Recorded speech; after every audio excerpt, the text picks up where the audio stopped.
Nous sommes en ligne à présent avec vous, Joëlle Garriaud-Maylam. Vous êtes sénatrice Les Républicains. Je vous remercie beaucoup de répondre à nos questions ce soir.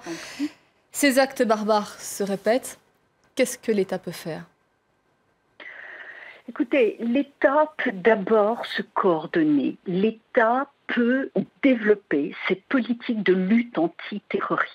Nous avons besoin de plus de coordination avec les autres États européens, mais surtout au sein même de notre propre territoire. Nous savons, une commission d'enquête du député Georges Fenech l'a mise en lumière, nous savons que les services de renseignement sont trop dispersés, éclatés, nos services de police, de forces armées le sont aussi. Nous avons besoin d'une vraie coordination avec un travail de fond qui doit être fait et qui doit être fait très rapidement. Mais je voudrais revenir sur ce que vous disiez tout à l'heure. J'ai l'impression qu'on oppose un petit peu trop les politiques et la société en disant qu'il y a beaucoup plus de solidarité dans la société qu'il n'y en a au niveau des politiques. Et je trouve vraiment que cette opposition est très néfaste. Ce n'est pas le cas. Les politiques sont l'émanation de la société et les Français aujourd'hui sont extrêmement en colère, ils sont inquiets, ils demandent à avoir des réponses très précises et je crois que c'est notre devoir de les leur donner. Oui, mais c'est vrai qu'il y a un temps aussi pour tout, qu'il y ait une rapidité politique, parce qu'il n'y a pas de temps à perdre pour lutter contre le terrorisme, cela s'entend, mais quand il y a des pics, surtout en période électorale, qui sont lancés alors qu'on débute à peine un deuil, et je pense notamment à l'attaque au camion de Nice, là, cela choque aussi les Français de voir cette guerre partisane s'exprimer. Écoutez, moi je ne vois pas vraiment de guerre partisane. Je crois que tout le monde est conscient qu'on doit travailler tous ensemble dans l'intérêt du pays. Mais c'est vrai qu'encore une fois, quand on entend des petites phrases, on a l'impression que parfois les médias cherchent justement à opposer les politiques entre eux. Il est tout à fait normal que des politiques se posent des questions et essaient de proposer des réponses et essaient d'aller de l'avant. Ça fait partie de la démocratie et c'est tout à fait normal qu'il y ait une solidarité, une union nationale peut-être, mais pas au détriment de ce qui doit être fait, pas au détriment de la sécurité des Français. Ça doit être la première de nos responsabilités. Nous devons tout mettre en œuvre pour progresser dans cette voie. Vous savez, je suis rapporteure générale à l'Assemblée parlementaire de l'OTAN sur les questions de terrorisme.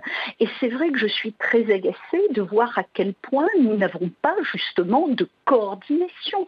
Comment mieux travailler avec d'autres pays européens qu'en France, nous-mêmes, nous avons des obstacles qui viennent de nos propres structures.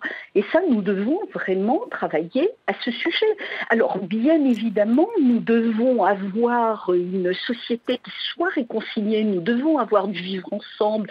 Et ça, cela m'inquiète beaucoup parce que je sens ces fractures, je sens l'exaspération des Français qui se rebellent, qui refusent d'admettre les situations. Alors, bien évidemment, je ne vais pas jeter la pierre au gouvernement, je ne vais pas jeter la pierre à Cazeneuve, on ne peut pas, je l'ai souvent dit sur des plateaux, on ne peut pas surveiller de manière extrêmement étroite tout terroriste, mais quand un suspect de terrorisme est relâché à la possibilité de se promener librement, même avec un bracelet électronique, alors même que le parquet a demandé qu'il reste en prison, oui, il y a de quoi être inquiet, il y a de quoi se poser des questions, il y a de quoi refuser cette situation parce qu'elle met en danger les Français. Effectivement, certes, nous n'avons pas assez de place dans les prisons. Je suis allée rencontrer des terroristes en prison, je les ai beaucoup écoutés, mais ce n'est pas